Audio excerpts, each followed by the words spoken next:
Olá, sejam muito bem-vindas ao nosso Café com Elas. E hoje eu tenho uma convidada aqui muito especial, muito divertida também.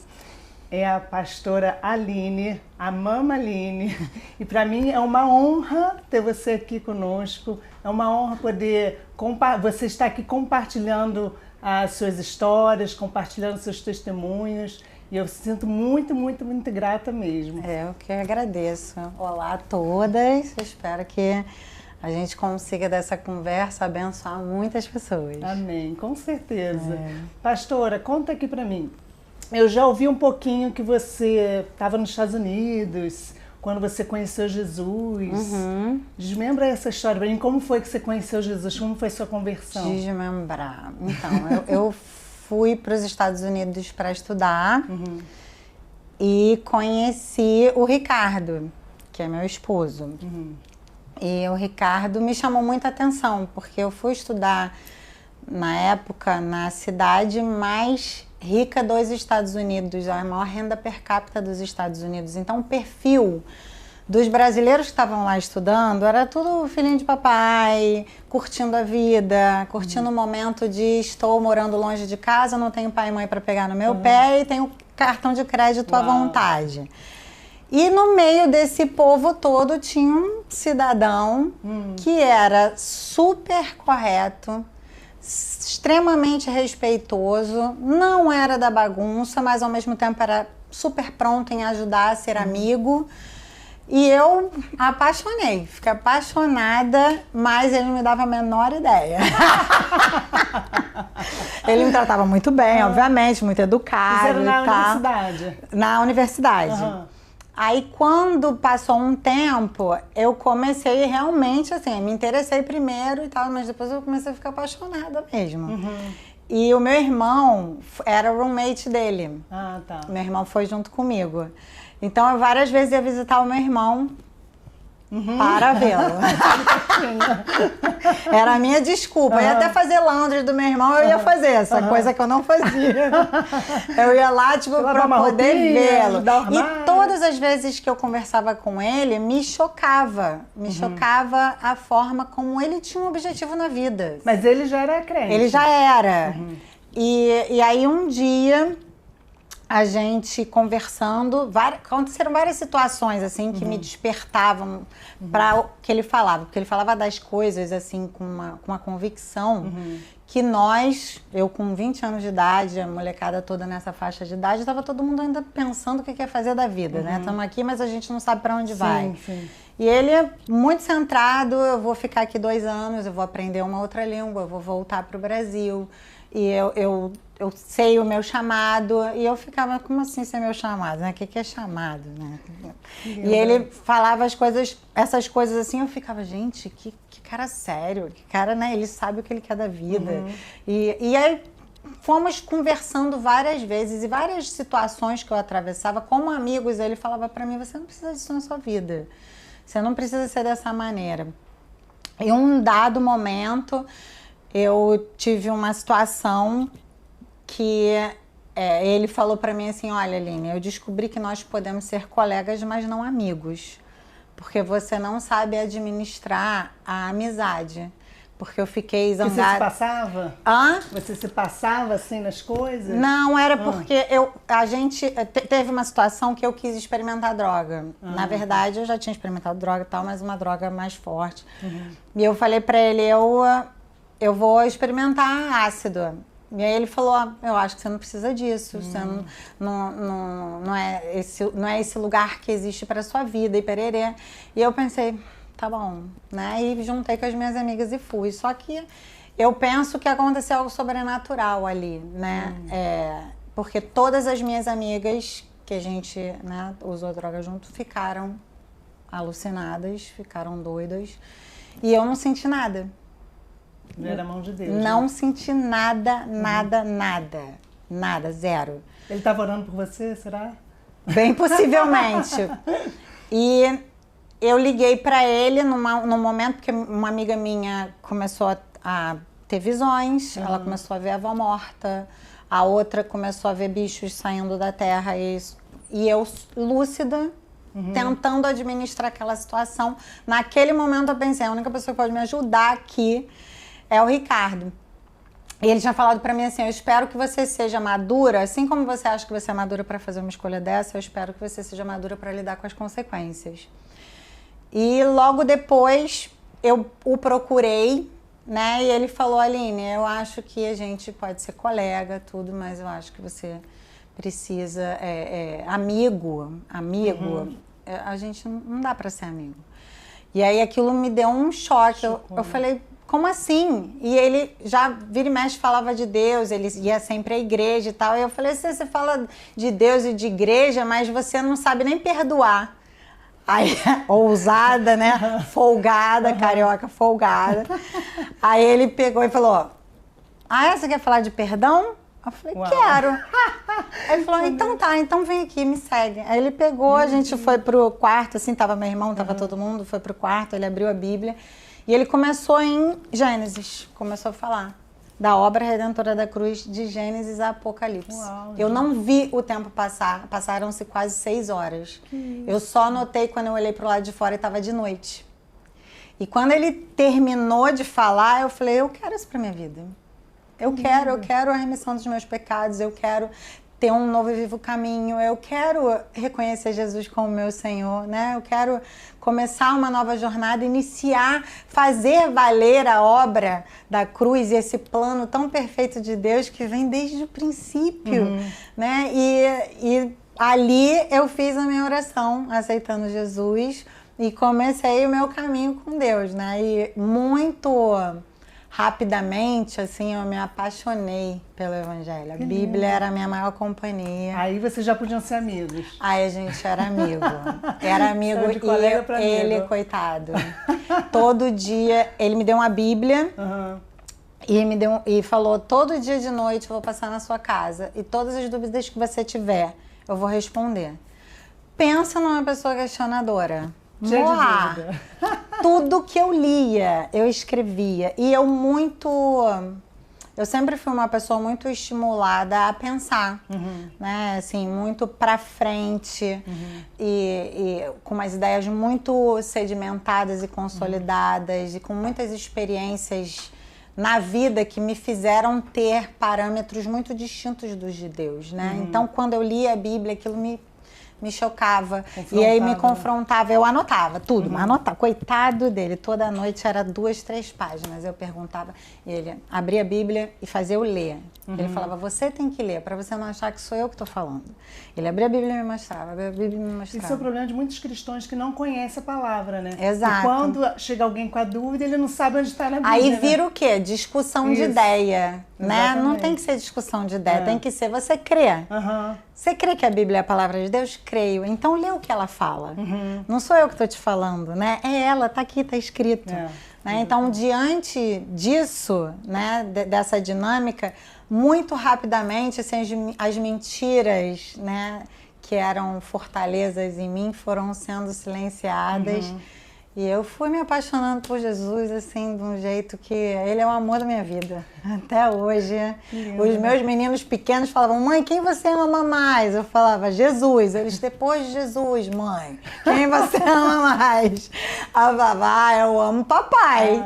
Eles, não, mãe, mas como assim uma mãe e depois? Eu falei, você tem um empate agora, 3. 3 estão empatados no 3º lugar. Mas aí eles já falavam, mãe, depois de Jesus e do papai, quem que você ama?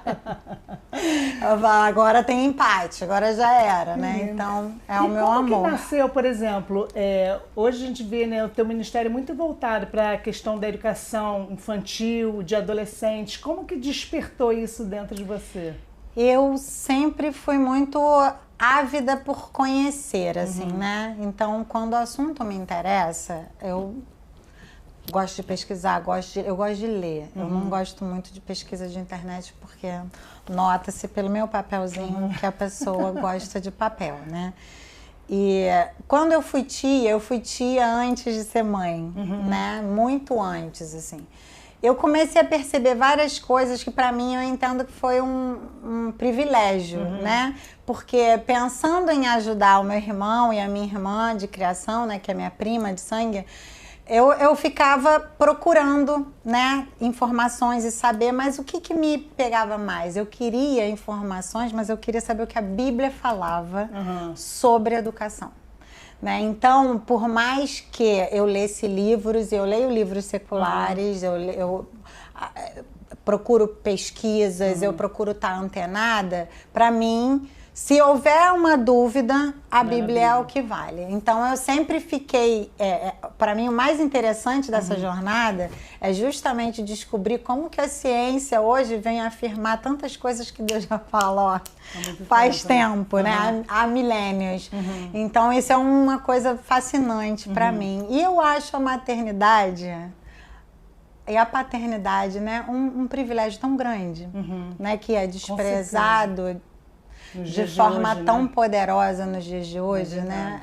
É uma potência. Você ser um pai ou uma mãe, você é o primeiro representante da autoridade soberana sobre a vida do seu filho.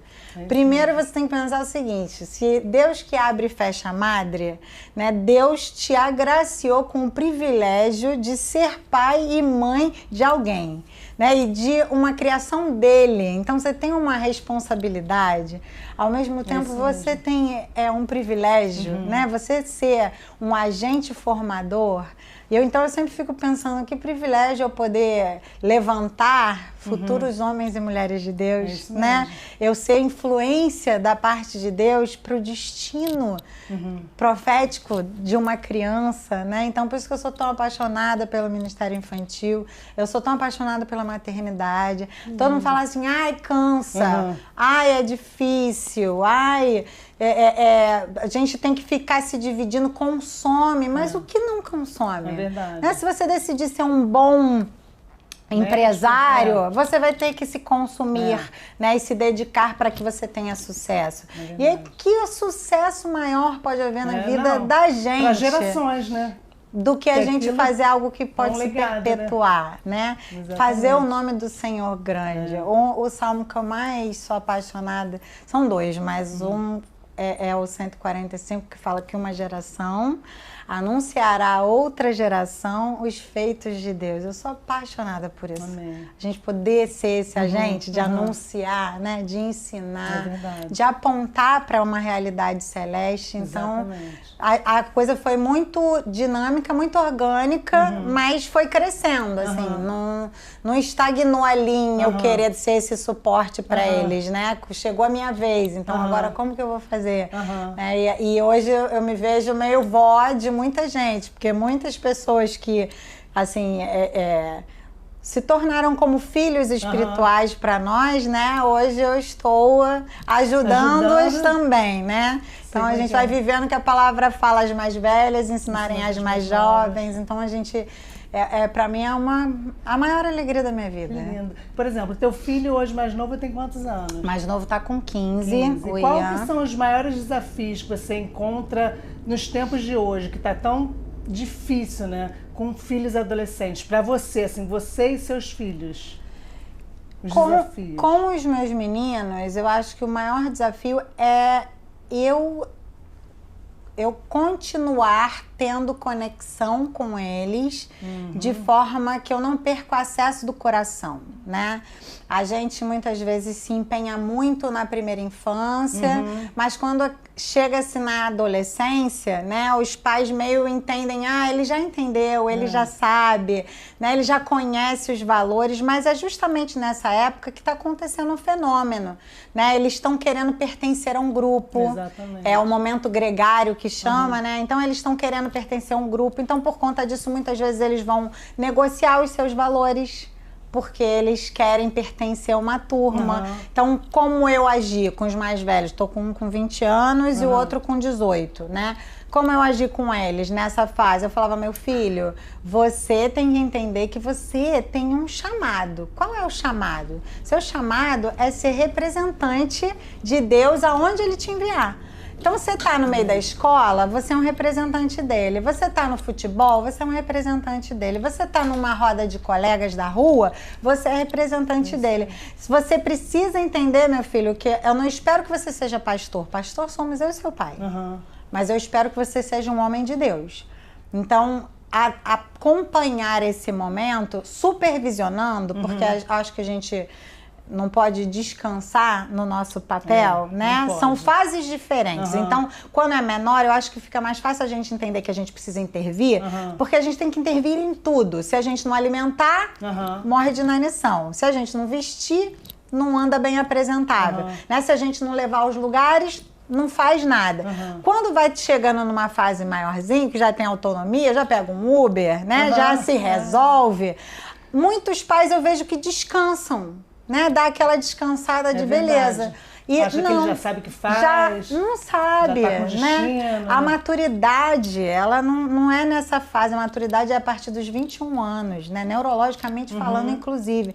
Então, a gente precisa ter essa ação, né? Não descansar. Então, eu não vejo como dificuldade, mas eu vejo como, assim, perseverar no processo, entender o momento novo, né? Não dá pra ser aquela mamãezinha que fica lambendo a criança e protegendo ela o tempo todo, porque eles estão em outra fase, né? Já tem a sua autonomia e precisam desenvolver essa autonomia. Exatamente. Eu sempre pensei assim, eu preciso criar meus filhos para não precisarem de mim, né?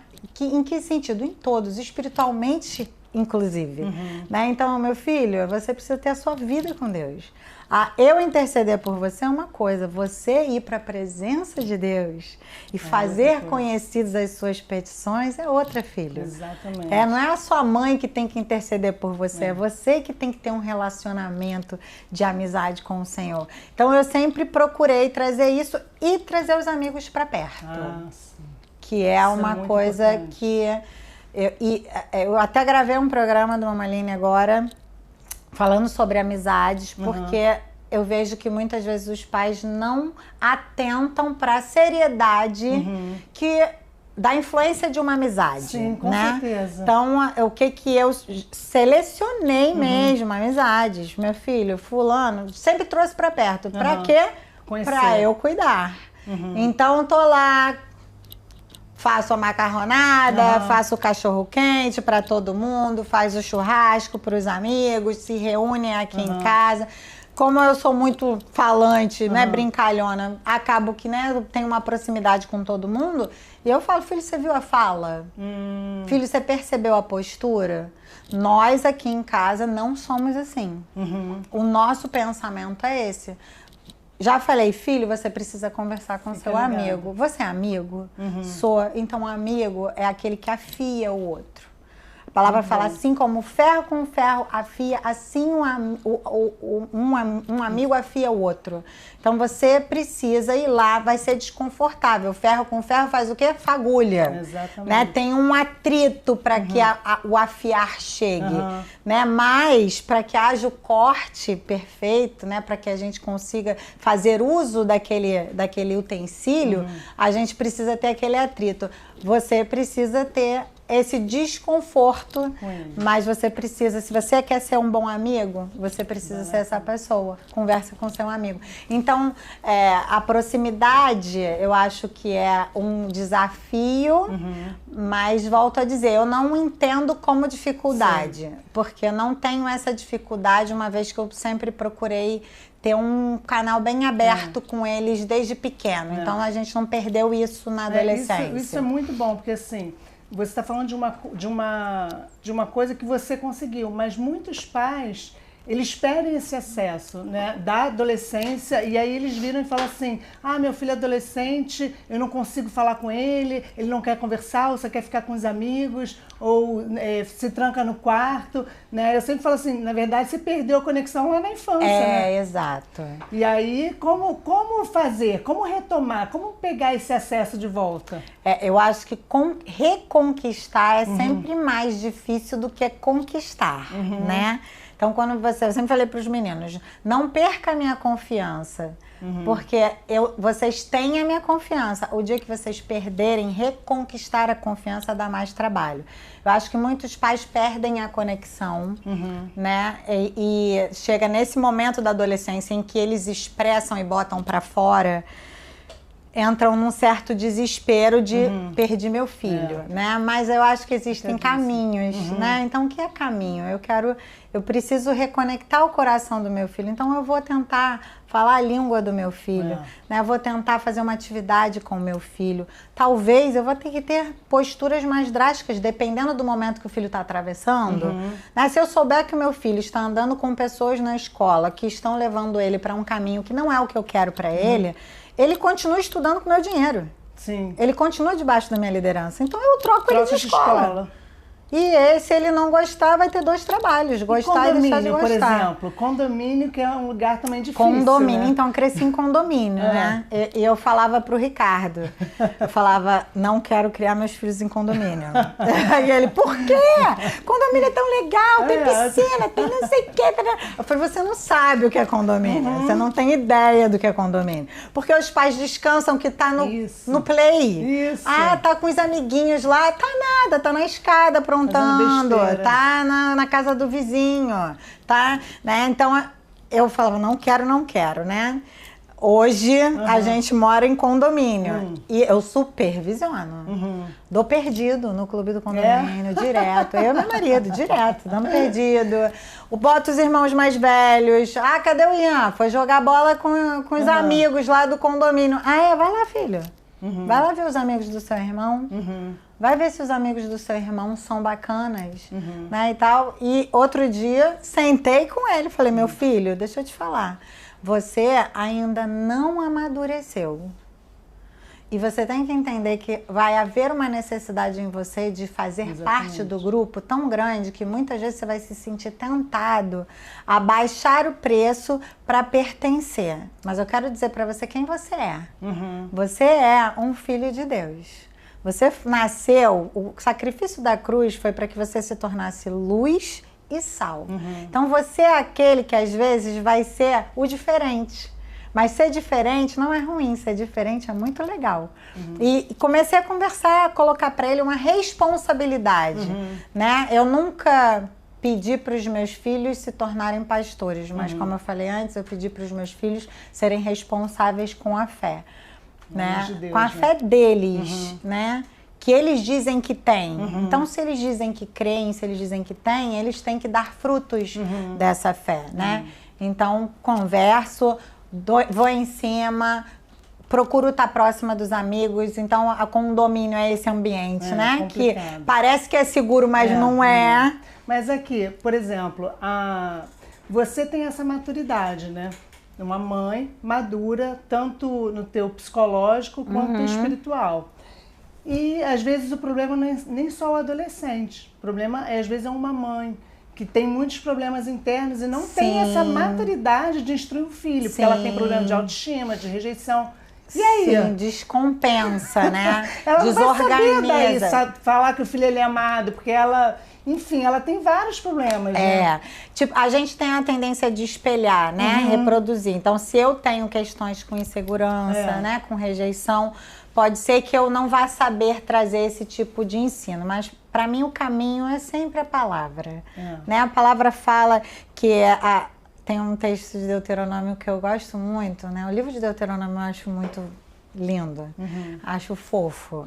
Né? Que é Moisés... antes de partir, relembrando a nova geração que vai tomar posse da terra, né? Relembrando a eles todos os mandamentos de Deus para que eles não errem como a geração anterior errou. Né? Então, os meus filhos, por exemplo, tem muita coisa que eu errei. Muita coisa que eu não cresci no evangelho, né? Eu não tive uma educação cristã. E muitas vezes eu falo para eles, meus filhos, deixa eu te contar. Você não precisa cometer o erro que eu cometi. Você não precisa sofrer o que eu sofri. Exatamente. Né? Você não precisa trilhar o caminho que eu trilhei para descobrir que não vale a pena com 20 e tantos anos de idade. Você pode aprender. O inteligente, filho, é aquele que aprende com a experiência do outro. Então, muitas coisas na vida deles eu propus dessa maneira. Então, essa mãe que de repente tem questões, ela pode falar, filho, eu sofro até hoje com isso. Você não precisa disso. Né? Com você, filho, vai ser diferente. Com você, filho, você não precisa, por causa da minha experiência, filho, você pode ir mais longe. Eu fui limitada, mas você não precisa ser. Então, até quando a gente reconhece a nossa falta, e muitas vezes eu tenho essa conversa com os meus, né? Eu falo, filho, eu não tive essa oportunidade, né? As minhas escolhas, a forma como eu fui criada, não me deram essa oportunidade, mas você tem. Né? E quão precioso é você estar anos na minha frente, né? Já sai na vantagem, Já sai na vantagem, Com né? certeza. A gente, como pai e mãe, a gente tem esse poder de ser esse degrau para que os nossos filhos já comecem em outro momento, né? Até na própria relação com Deus, né? Sem tantos paradigmas para serem quebrados. E como pais, eu acho que a gente precisa ter essa humildade. Eu acho que se a mãe está nesse momento falando, não tenho essa maturidade, né? Ela pode falar, filho, uma vez eu conversei com meu filho mais velho, logo que ele entrou na adolescência, né, eu falei, filho, eu não sei o que é ser mãe de adolescente. Eu acho que eu tive um bom sucesso na infância, mas eu não sei o que é ser mãe de adolescente. Então, filho, assim, eu quero que você entenda que eu continuo me sentindo responsável por formar você. E eu tenho pedido a Deus para me ensinar a ser mãe de adolescente. Então, a gente vai descobrir junto. Ele até falou, não, mãe, você é ótima mãe. E não sei o que, e eu tava chorando até, eu me emocionei. Eu falei, filho, eu não sei, mas assim como eu sei que Deus me ensinou a ser uma mãe de crianças, Ele vai me ensinar a ser mãe de adolescente. Então essa mãe também pode clamar o Espírito Santo. É verdade. Né? A palavra fala o quê? Que o Espírito Santo, a gente não precisaria de mestres, porque o Espírito Santo nos ensinaria todas as coisas. Né? Na minha maternidade, milhares de vezes eu me encontrei nesse lugar. Espírito Santo, o que eu respondo agora?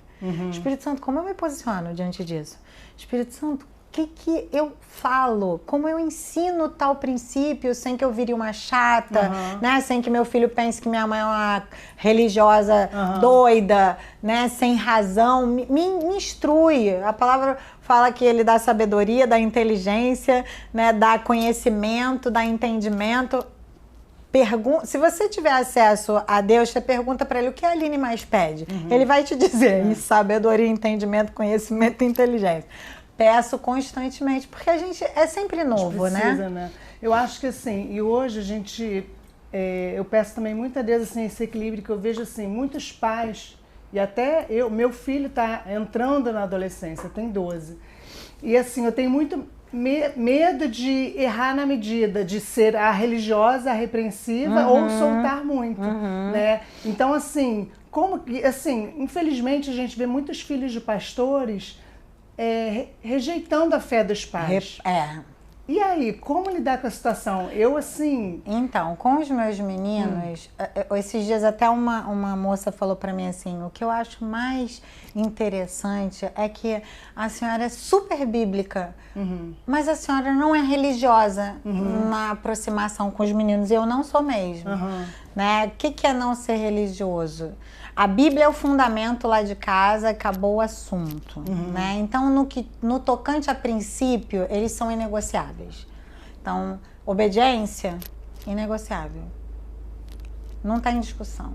Eu falei, se eu e o pai já decidimos algo, enquanto eles estiverem debaixo do nosso governo, não existe questionamento. Só esperamos obediência e respeito. Né? Respeito aos mais velhos e às autoridades, inegociável. Respeito à fé e à palavra de Deus, inegociável. Então, esses princípios consolidam o lar. Mas na lida, eu procuro participar do universo deles, né? Então, a gente assiste filmes junto, eles discutem. Eu comecei a assistir anime. Porque era o interesse dos seres humanos, eles começando a falar uns trecos que eu não entendia nada. Eu falei, gente, me inicia nesse negócio, pelo amor de Deus. Vamos. Aí me botaram pra assistir esse aqui, eu acho que para você que tá iniciando, mãe, tá bom, né? E comecei a assistir, virei fanzoca, fui pro cinema assistir com eles o lançamento do filme, entendeu? A gente, um outro anime, mãe, você precisa ser introduzida nesse. Esse é muito legal. Então, eu procuro me envolver com os interesses deles, né? Incentivá-los nos momentos deles. Eu me lembro o que era ser adolescente, eu me lembro o que era ser jovem. só que sempre preservando o princípio de Deus. Então, se não houver questões que vão conflitar com aquilo que eu entendo que é princípio, sou super aberta, batemos papo de tudo, tudo mesmo. Sempre fui muito transparente sobre todas as questões. Lidar, por exemplo, uma vez o meu filho estava nas... eu nem lembro, mas eu também não vou falar o nome de uma série que estava muito na moda. E aí eu já pela capa eu já vi que ela era meio esquisita. E aí, mas eles pediram muito e eu não queria ser, né? A chata. A chata. Eu falei, vamos ver juntas, então. Aí eu fui ver, vimos o episódio inteiro e tinha suicídio, tinha coisas bem pesadas ali no episódio, terminou aquilo, aí eu falei assim, gente, estavam meus 2 filhos, eu falei assim, vocês acham que isso aqui falou de Deus? Aí eu fui trazendo aquelas coisas assim, e eles mesmos já não quiseram assistir, né? Eu sempre fiz isso com eles. As séries, quero assistir, até uma idade... As séries que eles iam assistir, a gente sempre assistia primeiro junto. Série, desenho, o que fosse. E desde desenho, né, a gente teve uma experiência uma vez que eu não deixava eles assistirem qualquer coisa, eu nunca deixei. Então eu selecionava, isso pode, isso não pode, é pra casa da avó? Vó, pode tal. Muitas vezes eles levavam o DVD deles e tal. Porque eu assistia tudo, sempre procurei assistir tudo pra não deixar aberto, né, pra filtrar. E eles doidos, moda de um desenho, de um super-herói, e tá todo mundo vendo não sei o que, minha mãe não deixa. Eu falei, tá, então vamos assistir. Sentei com os 3, e pra infelicidade deles, o super-herói desacatou o avô no desenho e tratou mal a irmã. Aí eu parei, eu falei, gente, ele que é o super-herói? Aí eles, ele se transforma em vários monstros. Eu falei, sério mesmo? Ele salva o mundo? Aí eles salvam. Eu falei, mas como que ele salva o mundo se ele não consegue nem tratar bem o avô? Aí eles, Eu falei, e como que ele consegue ser um super-herói e tratar mal a irmã? É certo tratar mal o irmão? Aí eles, não. Eu falei, então pra mim ele não é super-herói, cara. Sinto muito. Pra mim, meu super-herói favorito ganha dele disparado. Aí eles, quem é seu super-herói favorito? Eu, Jesus. Aí, eu falei, Jesus é muito maior do que o Hulk, Jesus é muito mais forte do que o Hulk, Jesus... Aí comecei a falar, e eu falei, Jesus salvou o mundo de verdade, porque ele é um desenho, né, gente? E não sei o que, nananã. Eu falei, gente, eu não vou dar cartaz pra ele, não. E vocês também não, porque eu não gostei. Quem não consegue tratar bem nem quem tá perto, não serve... Acho que ele não salva o mundo coisa nenhuma. Aí eles, né? Pronto, mudou. Mais tarde, adolescentes, séries da moda. Sempre assistia. Assistia e falava, filhos, de verdade, se a gente ouvir uma música repetidamente, a ciência já comprova que a gente se torna influenciado por aquilo que a letra fala. Se a gente assiste algo com esse cunho, você acha que você vai sair ileso do que você está assistindo? Você acha que você vai conseguir ter a maturidade daquilo não te influenciar? E teve uma série que eu assisti com meu filho que eu falei, meu filho, aquilo ali é demônio, hein? Ele, como assim, mãe? Eu falei, aquilo ali é um demônio. Filho, a mamãe tem experiência nessa área. Isso aí é demoníaco, aquilo ali é um demônio. A caracterização é um demônio. Ele, mãe, pelo amor de Deus. Eu falei, pois é. E aí, se eu não tô assistindo com você, tá você achando que tô assistindo a série do momento, tô abafando e... Vou ter assunto para conversar com os meus amigos, agora você tem. Tu chega lá e fala, minha mãe já foi metida com um monte de treco e minha mãe falou que aquilo ali é um demônio. Né? Então eu sempre procurei não fazê-los uns ETs, né? Isolá-los do mundo, não tirá-los do mundo, mas ensiná-los a ter sabedoria para viver no mundo sem perverter os valores. Entendi. Guardar os valores deles em primeiro lugar, né? Então... Em relação, por exemplo, hoje em dia também que até as crianças estão com acesso à rede social muito grande, né? E os adolescentes, então, nem se fala e chega tudo para eles, né? Eu chega tudo. Como faz, assim? Os meus filhos não ganharam celular até os 14 anos. Eu e o Ricardo, a gente tem um entendimento muito claro sobre os setênios, né? E a consolidação do caráter é nessa faixa etária, então a gente falou, vamos deixar livres até os 14 anos. Então, paralelo ao celular, o uso de tecnologia era muito controlado, porque nunca houve a questão de ter o computador para ficar lá no computador. O tempo de jogo era restrito, eles tinham 1 hora por dia. E então a gente controlou dessa forma, o que eu acho que deu uma capacidade deles serem preservados na identidade deles muito grande, né? Então, eles não têm... Os meus filhos são muito únicos e muito diferentes um do outro. Mas por quê? Porque não tinha nada dizendo pra eles como eles tinham que ser. Nada dizendo pra eles como que eles tinham que dançar. Como que eles tinham que tirar uma foto. Porque hoje é assim. Você olha uma menina de 10 anos, ela vai fazer... a mesma carinha que todo mundo faz para tirar uma foto. Um menino de 10 anos vai parar a posezinha, fazer a cara de franzir a testa que todos os rapazes estão fazendo. Então, eu acho que essa questão da formação da identidade, a gente precisa cuidar, né? A gente fez essa escolha que nos custou, tá? Com certeza. Custou porque muitas vezes, né? grupo da escola, o pessoal da escola tá combinando o trabalho, tinha que combinar comigo. Né? Então, mãe, caraca, mãe, todo mundo tá falando. Meu filho, se não ligar pra você pra falar no meu celular ou não mandar aqui no WhatsApp, você vai perder o trabalho. Ou então você pergunta pra professora se você pode fazer sozinho. Não vou te dar celular por causa de grupo. Na própria igreja, o pessoal comunicava as atividades pelo WhatsApp. Se eu não pudesse fazer parte do grupo, muitas vezes eu nem sabia. O que estava acontecendo? Paciência, né? Mas eu não ia abrir uma exceção que depois eu ia me arrepender, né? Que não dá para voltar atrás, não dá. É um caminho sem volta, né? Exatamente. Então, essa é uma coisa que eu fiz que eu acho que cooperou muito. Com certeza. Né? A restrição, eu acho importante. Então, tem por quanto tempo, como é esse uso. Vira e mexe, eu dava batida nos celulares. Dou batida mesmo. Não tem essa de botar senha, querido. É minha individualidade. Mas não é individualidade. Quer ter individualidade, paga as contas e vai pra sua casa, amor. Você não tá na minha. Você não tem a maturidade para gerir a sua vida, para fazer escolhas. E isso, por mais que pudesse ser um gerador de problemas, né, não nos gerou. Sim, não tive problema. Que bom. Nesse sentido. Eu sei que existe, tá? Agora há pouco tempo eu estava com um pastor amigo meu dos Estados Unidos e ele foi conversar com o xerife de polícia do condado que ele trabalha. E o xerife falou que a maior causa de ligações de emergência para eles atenderem são crianças descontroladas em casa porque os pais restringiram o uso de internet.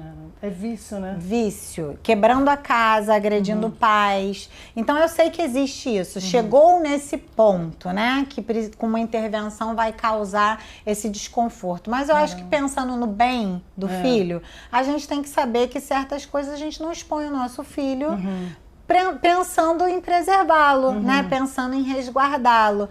Há pouco tempo, um artista de Hollywood, ele fez um pronunciamento que ele falou que ele só deu rede social para o filho com 15 anos. E viralizou.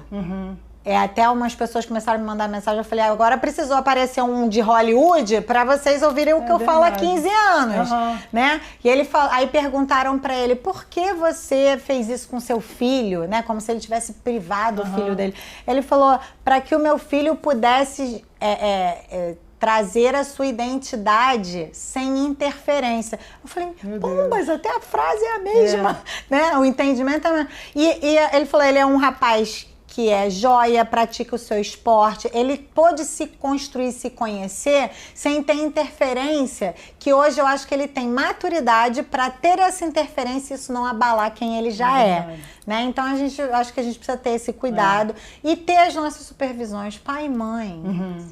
Nosso papel é de cuidador. Né? Então a gente não pode pensar, adolescente, vou olhar as coisas dele. Doido você se não olhar.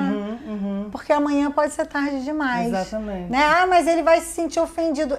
Então você que explique melhor que a sua função inclui esse tipo de cuidado. Né? Que não é invasão é proteção. Isso é uma manipulação da ideia. Não é, não. Isso é uma realidade. Se eu sei que o meu filho está se drogando, eu não vou procurar saber. Sim, agora, a rede social, a internet vicia.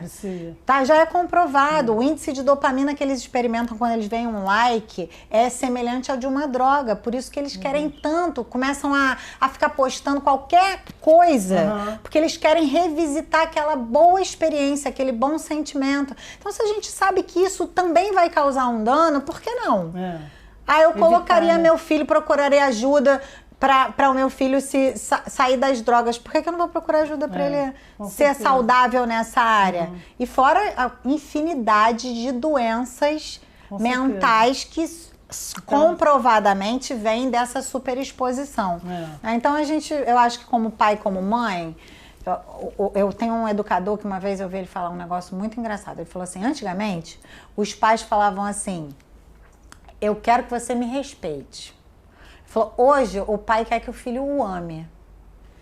O que os pais de hoje não entendem é que aquele respeito da infância vira amor mais tarde, porque ele entende que foi cuidado, que foi um zelo, que foi um prumo necessário para que ele se tornasse quem ele é. Só que o pai que mendiga amor desde a infância e procura aceitação, não necessariamente ele vai ter o amor mais tarde, porque o filho que não é cuidado, ele percebe que ele não é amado. Exatamente. Então a gente não tem que ficar com medo da reação que o filho vai ter. Ele vai ter e vai deixar de ter. A criança, ela pede esses limites, né? E como eles amam, né? No final das contas, uma vez eu li um livro que falava assim, que a criança, quando ela é disciplinada, e a disciplina é justa, a criança se torna mais carinhosa.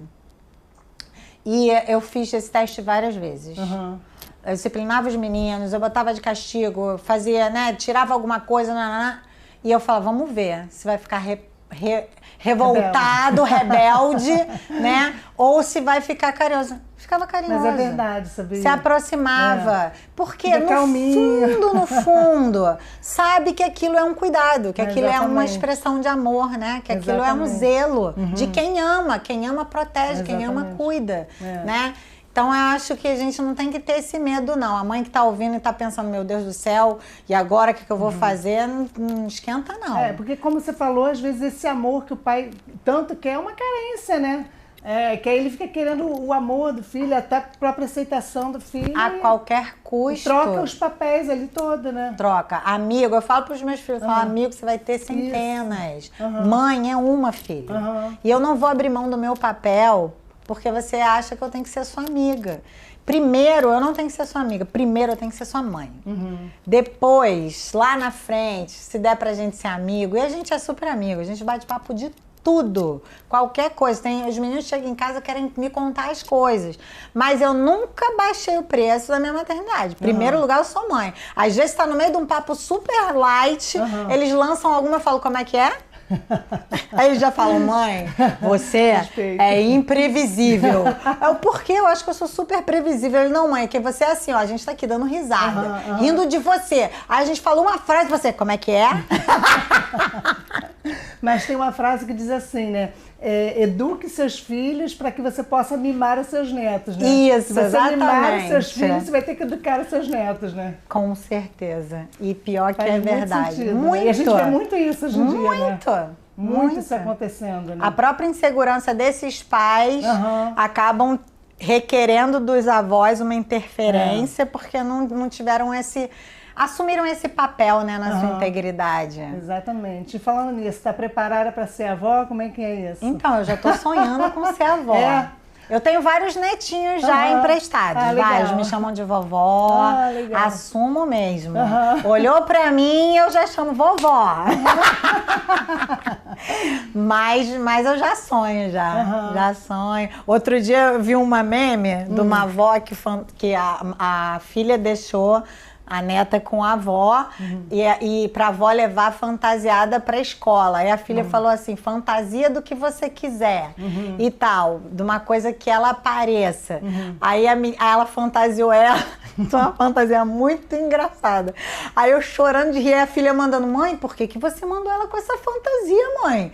Ah, porque parece com ela, você falou que era pra ser parecida com ela. Aí eu mandei pros meus 3 meninos, eu falei, já sabe que isso vai acontecer comigo, né? Aí o meu mais velho me respondeu, mãe, só que ao contrário da filha dela, eu vou rir junto com você. Eu falei, então tá bom. Ah, muito bom. Pastor, olha só, eu quero que você me conte uma história da sua vida que se viveu um sobrenatural com Deus. Com Deus. Tem várias, né? Mas assim, uma que me marcou muito foi com o meu filho do meio, o Peter. Eu estava indo levar uma irmã da igreja para uma consulta médica, ela estava com uma questão na coluna, não tinha como dirigir, o médico era longe, eu me propus a levá-la. E eu estava arrumando as coisas dele para deixá-lo em casa. Ele e o mais velho, né? E aí ele estava com febre, dei o remedinho para ele de febre e tal, e tô arrumando as mamadeiras, as coisas para ficarem com eles. Aí o Ricardo estava saindo, estava com ele no colo, ele apagou. Começou a espumar pela boca, apagou. E a gente ficou desesperada naquele momento. Eu não sei te dizer porquê. Enfiei ele embaixo do chuveiro. Entrei com ele embaixo do chuveiro, meio tipo para tentar reanimá-lo. Não reanimou. Deixei a irmã lá em casa com os irmãos que iam ficar com os meus filhos. Entramos no carro para levá-lo para o hospital, né? Ele desacordado. E eu no banco de trás com ele. Apagado. E o trânsito todo parado, era a hora do rush.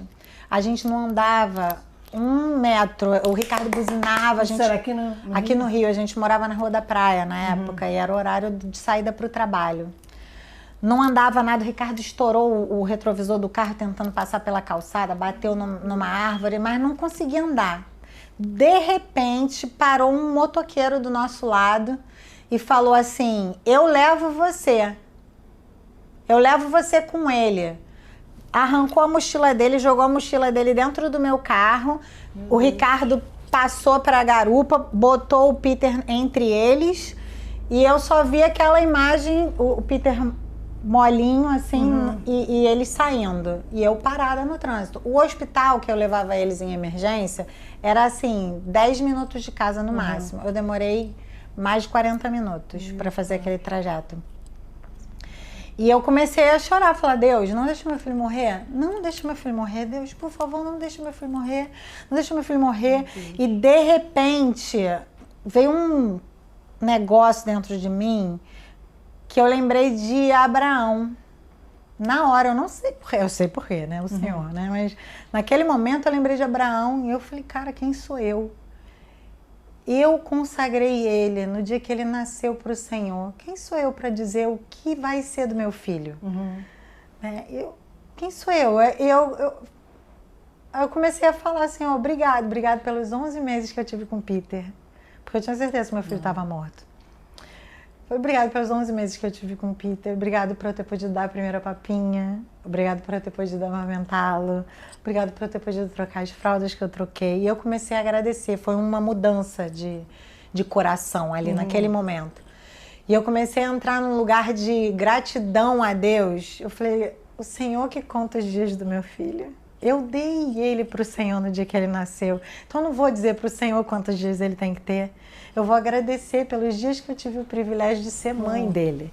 E comecei a agradecer ali. Por cada coisa que eu lembrava. Vinha várias imagens na minha cabeça e eu agradecia. E dentro de mim eu pensava, é o meu momento de me despedir dessa experiência. Eu cheguei no hospital e eu ia sempre lá, né?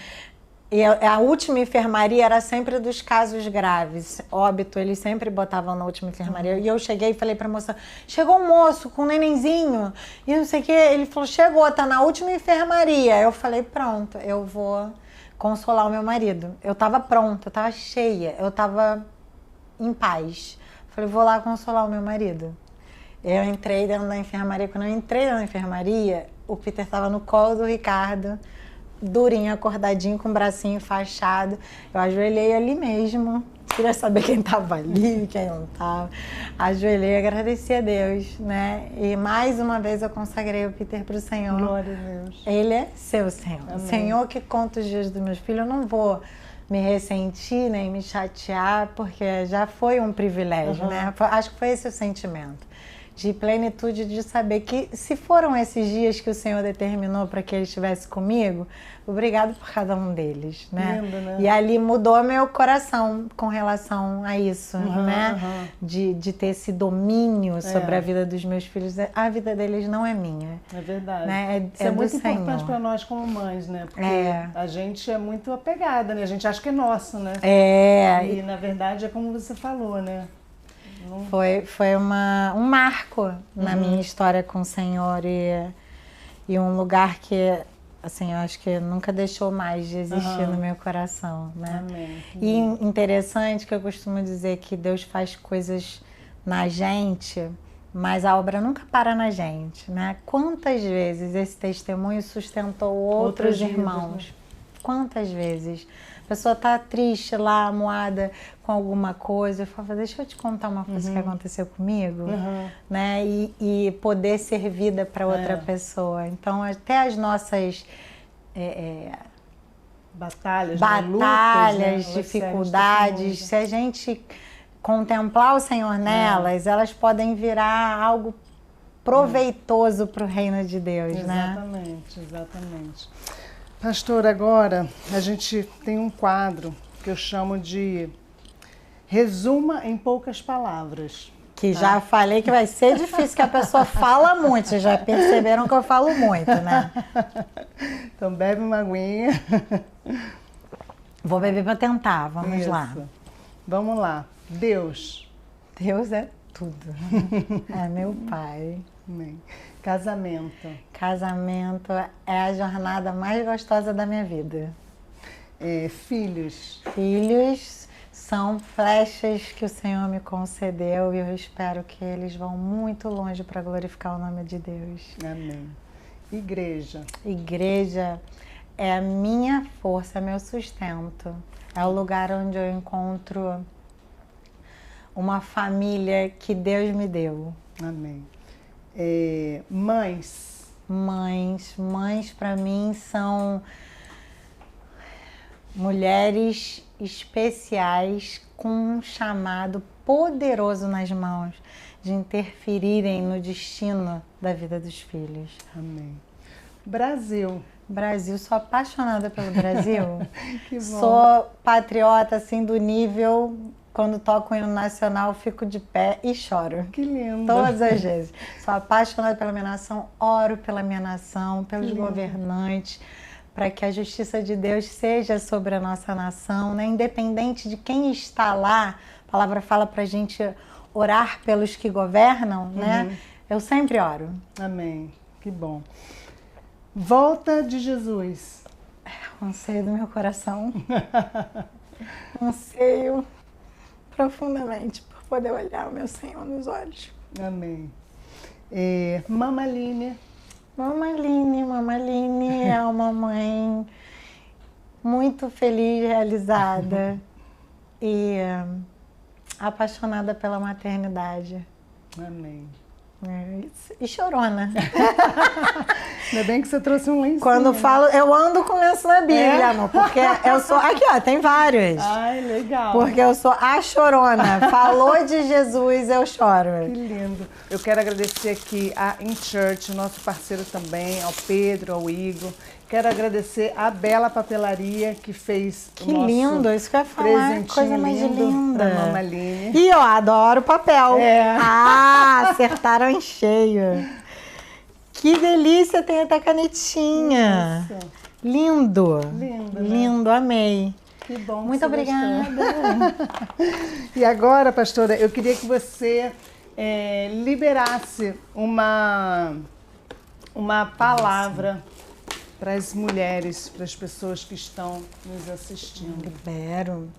Peço a Deus que, na sua infinita graça e bondade, Ele alcance o seu coração com um desejo de se tornar a plenitude daquilo para o qual Ele te criou. Seja mãe, seja filha, seja esposa, existe um destino selado no projeto do coração de Deus para que você viva em plenitude, em abundância em todas as coisas. E eu declaro isso sobre a sua vida, né? Que o Espírito Santo se torne seu maior ensinador, professor e companheiro, e que a pessoa de Jesus, o seu irmão mais velho, seja o seu maior exemplo para que você tenha uma vida de paz e alegria, de temor e de vida em todos os dias da sua vida, até o dia da vinda do Senhor Jesus. Amém. Muito obrigada, pastora. Eu que agradeço. Foi muito bom. Foi uma honra ter você aqui conosco. Pra eu mim espero também. que você volte, né? Quantas vezes quiserem. Né? Só prepara o lencinho. E nos vemos no próximo episódio. Muito obrigada por você estar aqui conosco.